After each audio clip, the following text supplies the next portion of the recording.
everyone. Welcome to Sankofa Video Books and Cafe. I'm Christina Joy, the events coordinator. Are y'all having a wonderful evening? Yes. Thank y'all for coming out. Give us a round of applause. Give everyone a round of applause. It's not looking so nice outside per se, but you know we're here, and I'm so grateful. Tonight we have a very special event, but before we get into who's our special guest tonight, we have a few announcements. As you know, Sankofa has many events all the time. And tomorrow, we're having a screening for a movie from a indie Black filmmaker called Deep Currents. It's about Blacks in Indianapolis, so that should be interesting. This weekend, we have Chapters of Change presents All About Love, Embracing Women. So 2 Black women therapists will be here using bibliotherapy techniques with everyone. So they'll be discussing using All About Love to do that. What time? That is May 11th from 1 to 2:30 p.m. You're right. And tomorrow's screening is at 6:30, I believe. We've also got a kids event coming up. Ruby Renee has so much to say. That'll be on May 19th with the debut author Ashley Iman. And that's at 3 o'clock. And then we have none other than Kwame Alexander coming to do a workshop for writers on May 23rd called Do the Right Thing, and he'll be answering anyone's questions who is interested in book publishing or a writer who's just wants to write and doesn't know what else to do with that. Yeah, so that'll be a great discussion. So we're excited about that. We're gonna have Kamau come up to introduce the author, but thank you all so much. We're excited to have you here tonight, and come out to the other events too. Yeah. We got plenty going on. Yes. Thank you, Christina. Thank you, everyone, for coming. My name is Kamal Malik. I work here at Sankofa. I'm just going to read a bit of the biography of our author here, Ms. Kim Singleton. All right. So Kim Singleton is a filmmaker, writer, and poet. She earned a BS from Howard University and an MBA from NYU, forging a 20-year and counting career in media.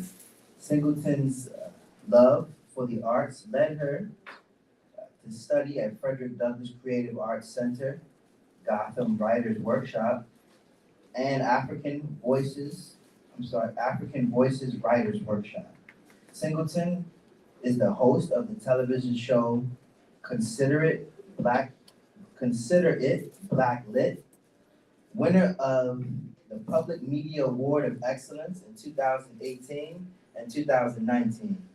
She is an active member of Alpha Kappa Alpha Sorority Incorporated. As I was told.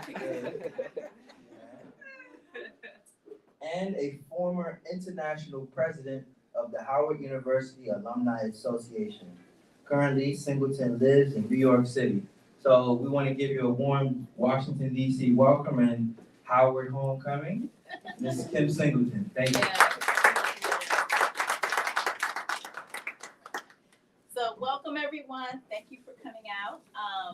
I love my people. For those of you who don't know, it's a booklit poem that celebrates the resilience and beauty of Black people. And basically, I call it,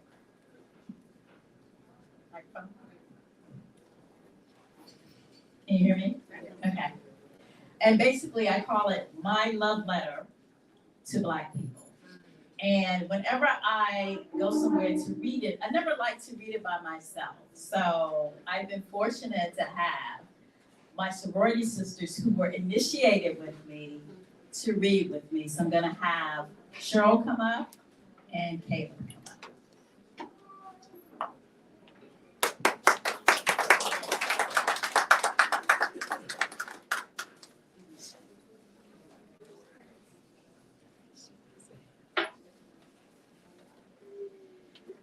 ready? Yeah. Yes. Okay. Oh, and this is the thing too. When I point to you, I need you to say, I love my people, because this poem is for you and I like people to participate in it, okay?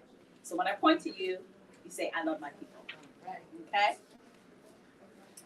Creative names, saggy pants, soul train lines that wobble dance, fish fries, collard greens, urban slang, dudes named Pookie that dozens gang. I love my people. Old men on corners talking trash, tell stories of old of times long past. Jokes and catcalls you can't escape, but they keep watchful eyes when I come home late. I love my people. Young boys on subways dance for change, doing it for survival, not flash or fame. They flip and twist with precision and skill, and oh, so grateful for your dollar bill. I love my people. Micro braids, box braids, locks and cornrows, finger waves, twist outs, knots, and afros. All types of textures for all types of styles. From 1 to 4C, we're so versatile. Designs for our hair go back centuries, reflecting our culture and identity. I love my people. Hip hop, rap, and R&B, Godfather of Soul, begging please, please, please. Maxwell, Lenny Kravitz, and my main man Prince, even Lil Wayne, not making a lick of sense. I love my people. Jimmy, Michael, Isaac, and Ray changed musical landscapes, white imitators claim. Nina Simone, voice deep and rich. My name is Peaches. I just love her pitch. There's Ronnie, Bobby, Ricky, and Mike. From NWA to Gladys Knight. I love my people. Let's not forget our chocolate treats, like Denzel, Sydney, and OG Billy D. They fill the screens with power and strength, qualities that all our Black men represent. I love my people. Our leading ladies have beauty and soul, indomitable spirits, through meekest of rose. Ruby, Eartha, Cicely, to name a few, my cinematic queens, I bow to you. I love my people. We were told our bodies weren't built for this art. Rhythmic movement we mastered, flowing straight from the heart. Misty's ballet is perfect in form. With Alvin's Revelations, a classic was born. I love my people. We injected literature with our verses and prose, lending our unique voice of triumphs and woes. With Morrison, Baldwin, Hurston, and Hughes sharing intimate details of back home blues. They also wrote stories on equity, activism, and race, carving their prose forever in America's literary space. I love my people. Octavia Butler, my favorite of all, in my thirst for sci-fi, she answered the call. Futuristic stories her imagination unleashed. No other comes close. May she rest in peace. I love my people. We gathered news important to us. We needed Black papers for reporters we could trust. The Defender, The Crisis, the Amsterdam News, covering people and places from our point of view. Russworm and Cornish were there from the start, publishing our stories and new frontiers to chart. In 1827, Freedom's Journal was born. Black content, Black operated, Black staff, Black owned. I love my people. Ebony, Jet, and Essence, beauty out front on the rack, showing once you go Black, you can never go back. First Black model on the cover of Vogue was Beverly Johnson, radiant, regal, and bold. Told it would never happen, she proved them wrong, paved the way for others, including Naomi, Tyra, and Iman. I love my people. We explored all continents with an adventurous flair, inspiring future travelers to discover and share. There was Matthew Henson, first on the North Pole. Arctic exploration was his ultimate goal. I love my people. Bessie Coleman soared in international skies. First Black woman pilot encouraged others to fly. We conquered the troposphere. Oh, but we were not done. The first Black woman in space, Dr. Mae Carol Jameson. I love my people. Neil deGrasse Tyson, astrophysicist. His enthusiasm for science, I can't resist. Though big budget movies have plenty of clout, get your science facts wrong and he will still call you out. I love my people. Solomon Harper, Sarah Boone, and Elijah McCoy. Black inventors made devices that all could employ. The oil drip cup, ironing board, hot curlers for your hair, refrigerated trucks, traffic lights, and even the folding chair.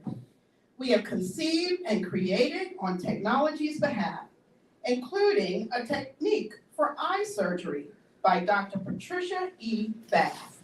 I love my people. Venus and Serena brought crowds to the stands, earned their places in history with multiple Grand Slams.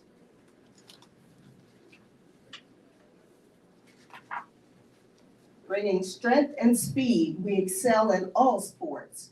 We are also game changers, like Tommy Smith and John Carlos. With gold and bronze medals obtained with all pride, raise their fists in the air for Black power worldwide. From the field sidelines, Kaepernick took a knee to bring the attention to police brutality. I love my people. Historically Black colleges and universities were formed, educating our people when no white colleges we could join. HBCUs, a safe learning space to claim, allowing students to engage at the top of their game. Producing doctors, lawyers, scientists, and priests. Any profession out there, we've accomplished those feats. Morehouse, Spelman, Hampton, and FAMU, Fisk, and Lincoln, also a part of that crew. I went to Howard, and no matter where I go, if I wear my Howard sweater, I'll hear, "Ain't you?" You know.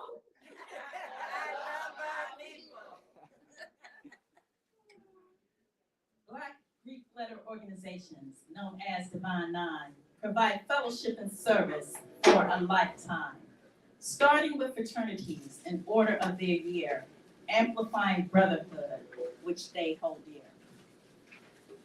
Alpha Phi Alpha fraternity, Kappa Alpha Psi. Next to be founded was Omega Psi Phi, then Phi Beta Sigma, and next on the list, Iota Phi Theta joined these altruists. Alpha Kappa Alpha, first Black sorority. Then Delta Sigma Theta joined the D9 tree. Zeta Phi Beta and Sigma Gamma Rho. For more than a century, they continue to grow. I love my people. The Tuskegee Airmen, skilled, dauntless, and staunch, came to the rescue when World War II launched. Aerial combat was their specialty, helped the U.S. and allies to true victory. Though steadfast and brave up to the last day, still had no equality when home in the States. The Tuskegee Airmen, or Red Tails they cry, their service to this country cannot be denied. I love my people. We are people of faith, singing praises to God. On any given Sunday, we are dressed to the nod, with our church hats, dresses, our church fans and gloves, all to show respect to the Holy One above. Through our struggles in America, God made a way somehow, leading us out of bondage from slavery to now. Reverend Martin Luther King leaned on faith in his quest to get to the mountaintop by peaceful protest. I love my people. Ketanji Brown Jackson had more experience than all the other judges that sat on that bench. She was questioned and badgered as if credentials didn't count. Madam Supreme Court Justice, your perseverance won out. I love my people. They're all my peeps who fought for the cause. They endured abuse, helped change the laws. There's Thurgood, Frederick Douglass, my girl Fannie Lou, Ida B. and Malcolm. Oh yes, I love them too. I love my people. There's Garvey, Du Bois, and the relentless Daisy Bates. There's the 44th President of the United States. Shirley Chisholm, Stacey Abrams, John Lewis represent. There's Kamala Harris, Madam Vice President. I love my people. Enduring injustices that changed their lives by emerging even stronger like the Central Park, no, the exonerated five. Some didn't make it. They paid with death. Their sacrifices we'll never forget. Hands up, don't shoot, I can't breathe. Until there's true justice, this is our reprieve. I love my people. There's so many others, too many to name, from the corners of obscurity to the highest of fame. Kidnapped to this country on ships and chains, buried by lynchings, Jim Crow, and racism and pain, but still we rose to the greatest of height. We will continue to rise, never giving up the fight. I love my people. Thank you.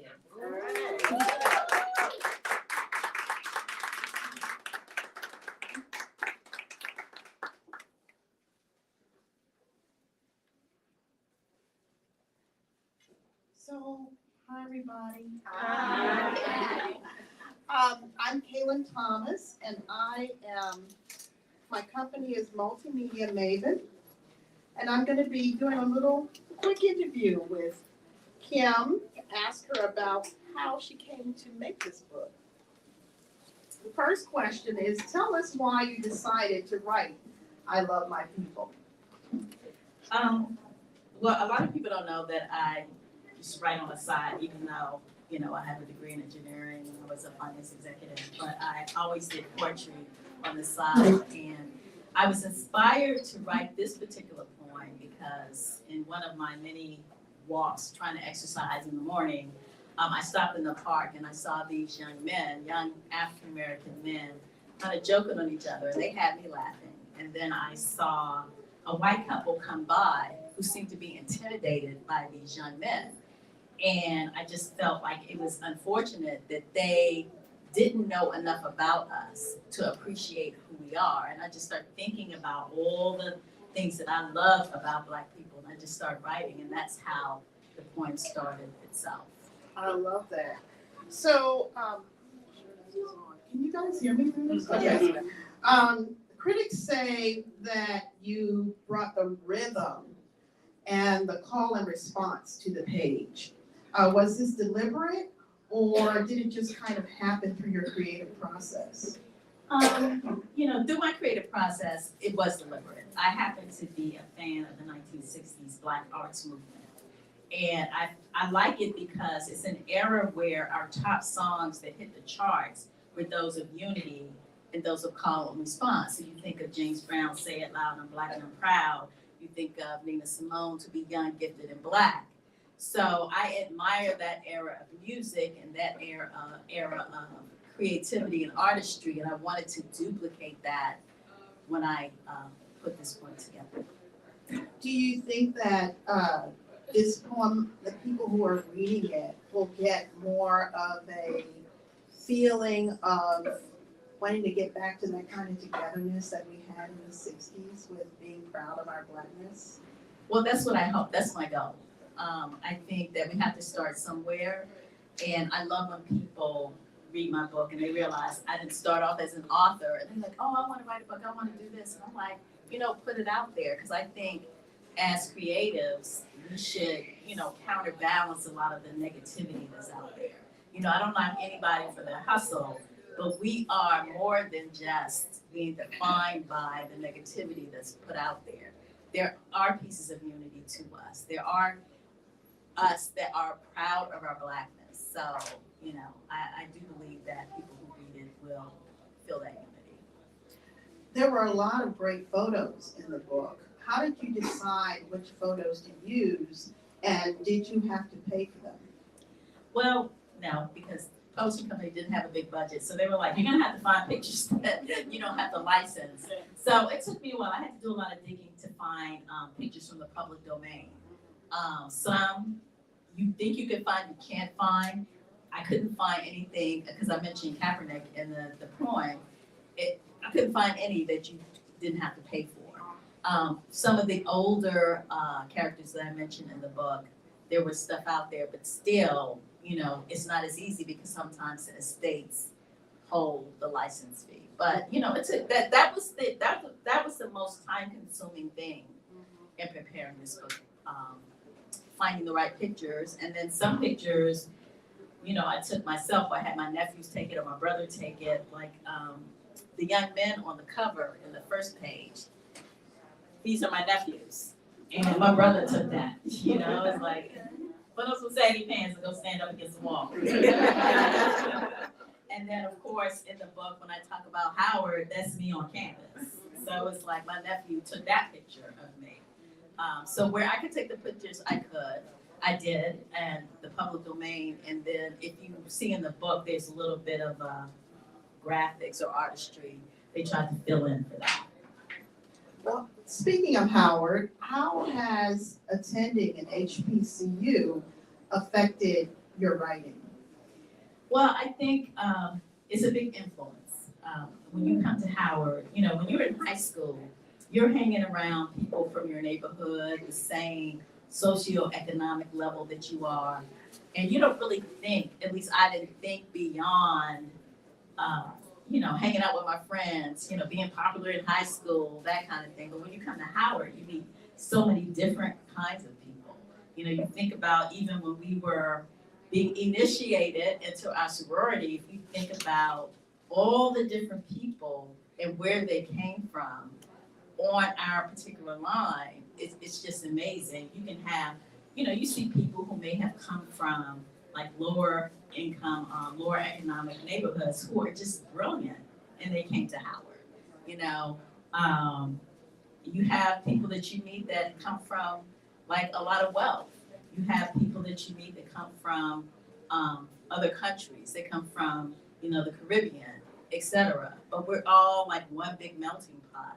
So it kind of shapes how you view everything, and it does influence your creativity.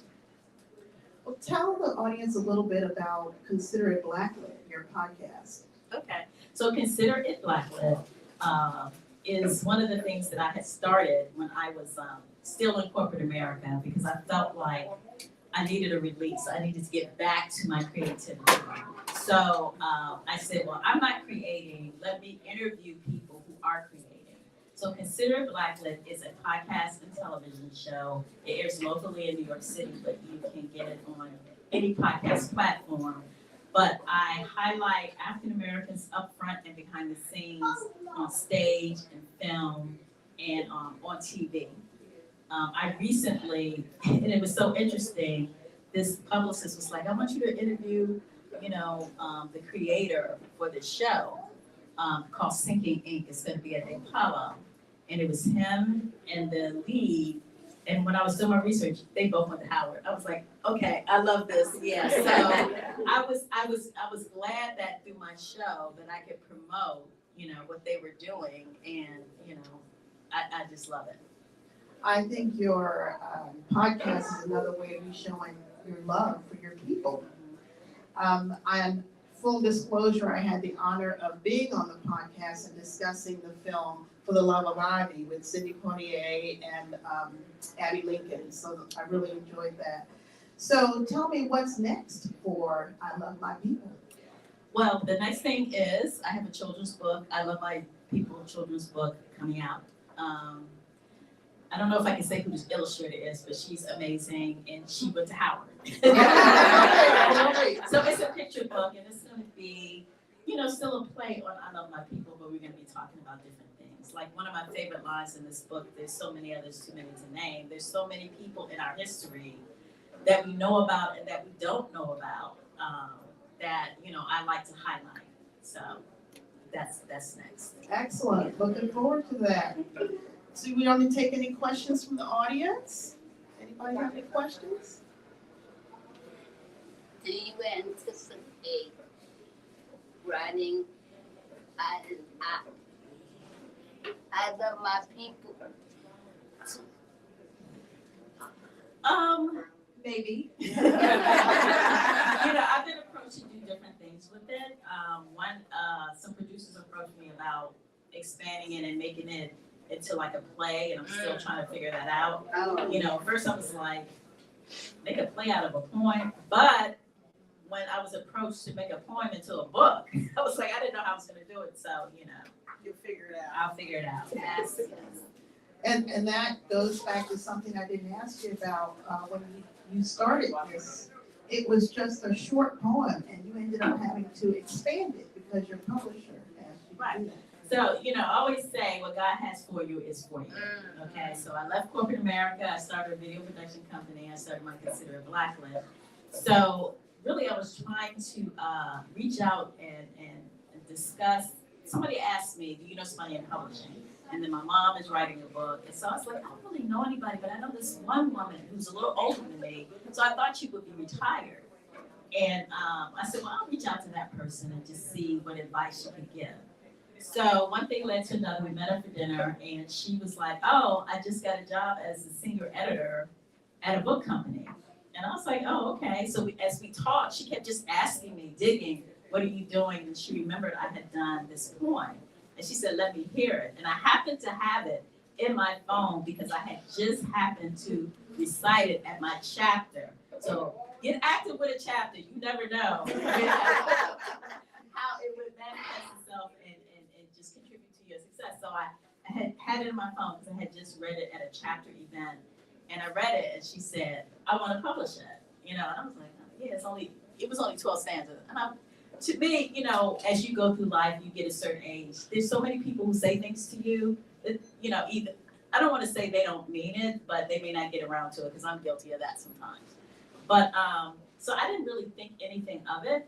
But then that Monday, she was like, okay, send me a copy of the poem, send me a video, because I had a video when I had performed it. Send me a bio, and that was it. And then I think the following week they were like, okay, we're gonna push it up to the next level because there's an approval process when it comes to publishing. The salespeople have to be sure they can sell it, the editorial people have to think it's worthy, et cetera. And then they say, I know I had a book deal. And I was like, okay, but it's just a poem. And they were like, okay, you're gonna add some sections to it because there's a financial model in terms of the number of pages, et cetera, that go with it. So because this was my love letter to Black people, and because it was something I was passionate about, it was easy for me to extend it. Because she would say, oh, well, aren't you in a sorority? Let's talk about the I was like, oh, okay, yeah. Oh, yeah, HBCUs. Oh, yeah, so there's so many things about us that bring me joy. It was easy to add. Is Black History Month really a popular month for you with the book? Yeah, actually it was. I got a lot of student engagements, and I must do a shout out to all my sorority sisters out sorority incorporated, because everywhere I go, you ladies show up and support me, and that really means a lot to me. And the other D9s do too. Yeah, but my sorors, y'all do the thing. So we're very proud of it. Thank you. So I really appreciate it. Yes. So what were the original 12 stanzas? I mean, I love the whole book, but I just wonder what the... I can't even remember now. I know the first three, creative name, saggy pants, social line, I love wobble dance. And then the one about Old Men on Corners, and the one about the subway. Hip hop rap, I didn't have the one in about the hair. That was the one that's added. And it was like hip hop rap and R&B, Godfather of Soul, Baby, please, please, please. and the music one, and about the Indomitable Spirit of Mika of Rose, the actresses, about her, and then like the last two stanzas. It was a couple of them in the middle, but those were the main ones. Yes. Oh, there was a line in the book about how, I can't find it, but basically how we've been co-opted. You said something about white folks. Right. With the current political climate, are you feeling some kind of way about how our literature is sort of being, sidelined? Yeah, I do. I feel very strongly that, I think white people, don't want to feel guilty about our history. And you don't have to feel guilty about our history. It is what it is. It's what you do with it right now. Right. So I love this book because I'm unapologetic about it. It's like, I love my people. I love Black people. And it's okay. Because I love Black people doesn't mean that I hate you or anybody That's else. right. Yeah. And, the rest of the people have to get to that understanding.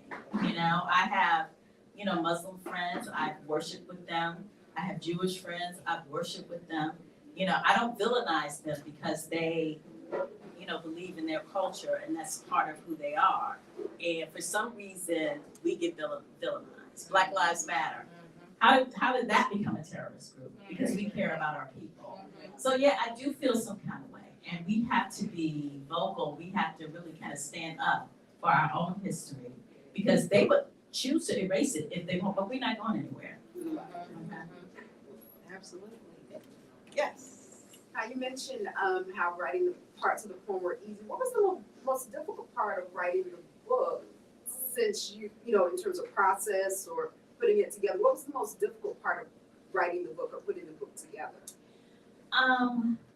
Usually when I write something down, I'm like, is this corny? Like, the most difficult part for me is how I feel about how people will receive it. Usually when I write a poem, it's a reaction to some kind of emotion I have. You break my heart, I'm gonna write a poem about you. You know what I'm saying? That kind of thing. You make me mad at work, I'm gonna write a poem about you. But with anybody who creates, I think there's a little bit of hesitation to share it because you're making yourself vulnerable. So the hardest part for me was to create it and give it to somebody and have a thick enough skin to take legitimate feedback. Any other questions in the audience? I'm wondering if you've been invited to engage the younger generation, high school students, even middle school, because it's a love poem that encourages you to love not just your people, but yourself and who you are. And I think that's one of the things that our younger generation struggles with. I feel that they would really benefit from that, especially with the Q&As afterwards. I haven't been invited to a lot of places with young people. Like I said, a lot of people say, oh, I want you to come to my schools, et cetera, et cetera. But I do believe it is coming. I participate in this mentor group. It's called the Plus Club that one of my old employees started. And I've had the opportunity to go into high schools. And what we do is we give everybody I interact with my book, and they all received it well. They all received it well. So that's something that I want to do more of. And I'm also trying to organize some things for young people for next month for Juneteenth. So, it's a process. Yeah. Yeah, it's definitely a process. But I've been blessed because, the book came out officially on July 11th, and I've been doing book signings continuously, like every month, really. Mm-hmm. I think your children's book will really be great in getting children early to have confidence in who they are. Yeah, absolutely. Any other questions? Okay, anything else you want to add? I just want to do some special shout out. I can shout out to my mom and my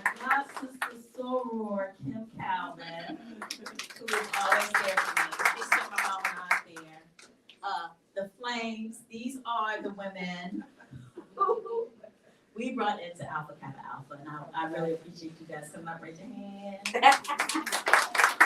of course, I can't say singers, but my line sisters, Kate and Cheryl. Yes. And all the others, so I see her in the ring. Yeah.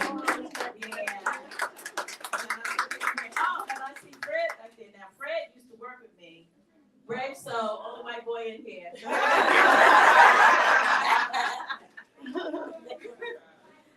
But thank you so much, and I really truly appreciate the support, because like I said, what God has for you is for you, and I never knew it would take shape like this. And I have to say, I've bought 15 books over the last, I don't know how many months. They make great gifts. Yes, Yes, so definitely get your book afterwards. Let's give Kim a hand. And I think it would be helpful to spread the word. A lot of times we keep the information to ourselves, but part of that is sharing, and so spread the word. Yeah. Absolutely. Yes, ma'am. I just wanted you to know that my president and first vice president are here from our chapter, and we did spread the word to our chapter of 300 and something. So. oh, thank you. And Cheryl, and it's all because of Cheryl, got it.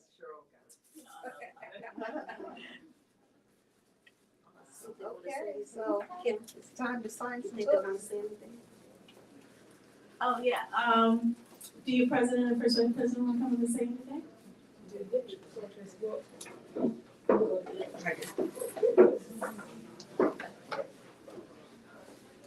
You have all three of us here. I'm the second vice Well, president.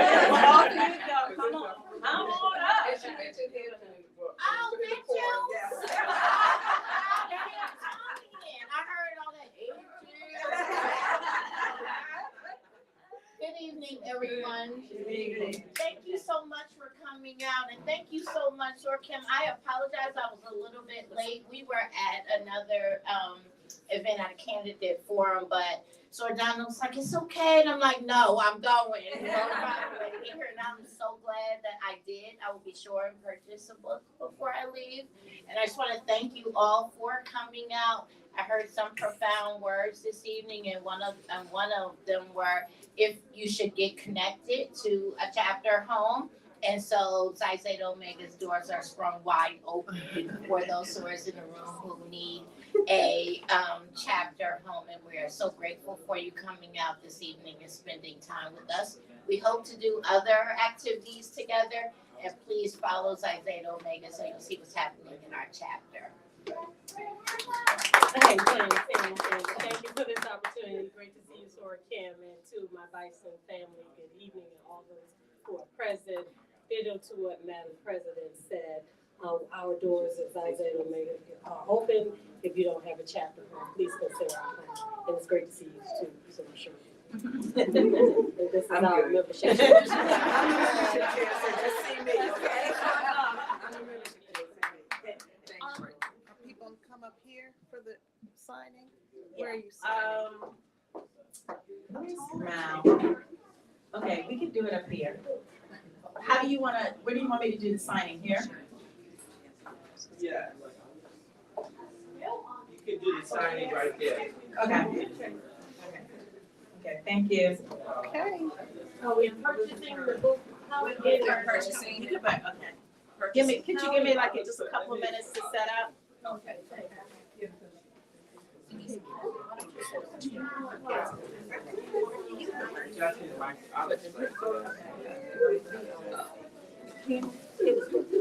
Okay, so the way it's gonna go is that if you've already purchased the book online with your ticket, we have those books at the front desk. You can just pick that up from me. We do have one more book at our store. You can buy it from us. So other than that, you will buy it directly from the author. Okay? So you can come see her and she'll make the transfer.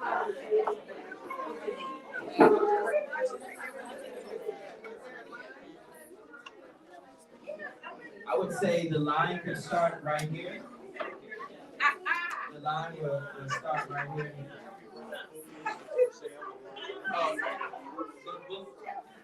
part with your ticket, right? Yeah, but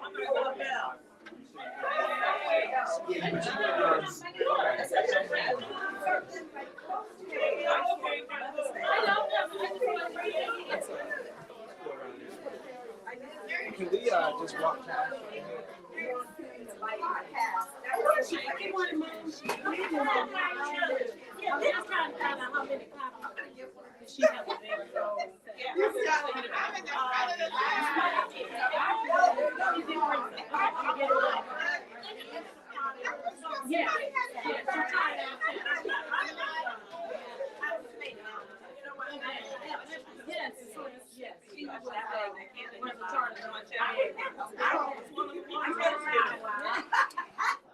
Golden.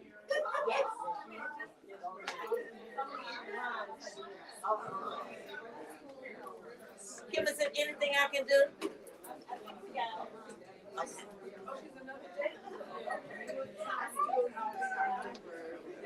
That's not our.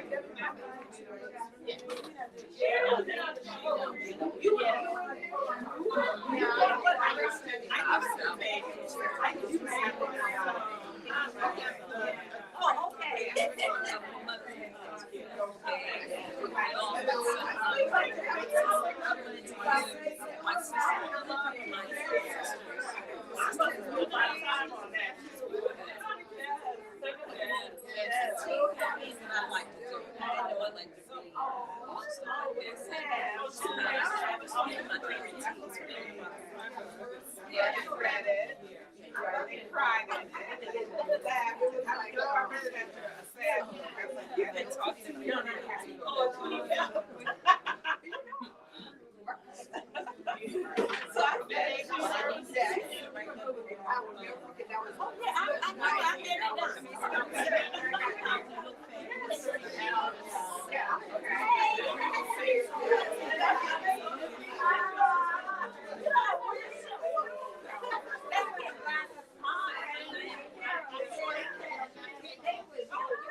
I'm gonna put tables here. You guys.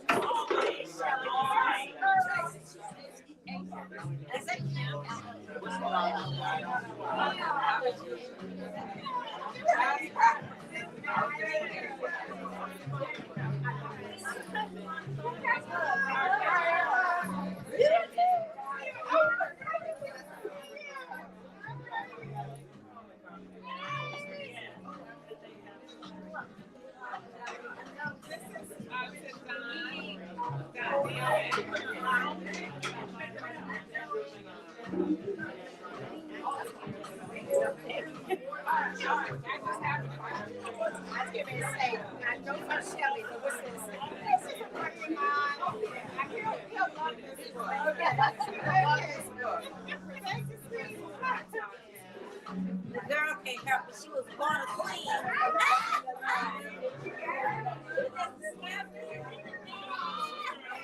They were roommates. Really, the girl.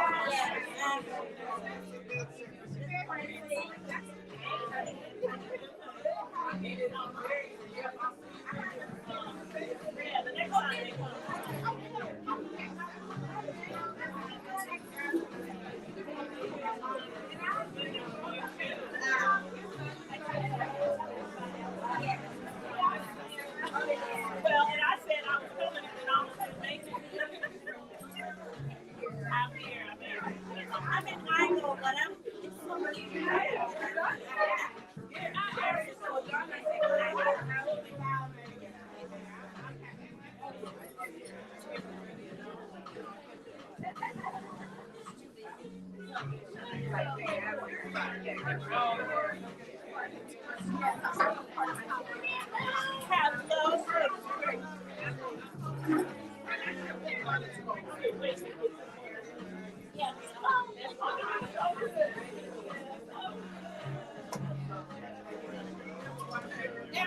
Excuse me. I'm sorry.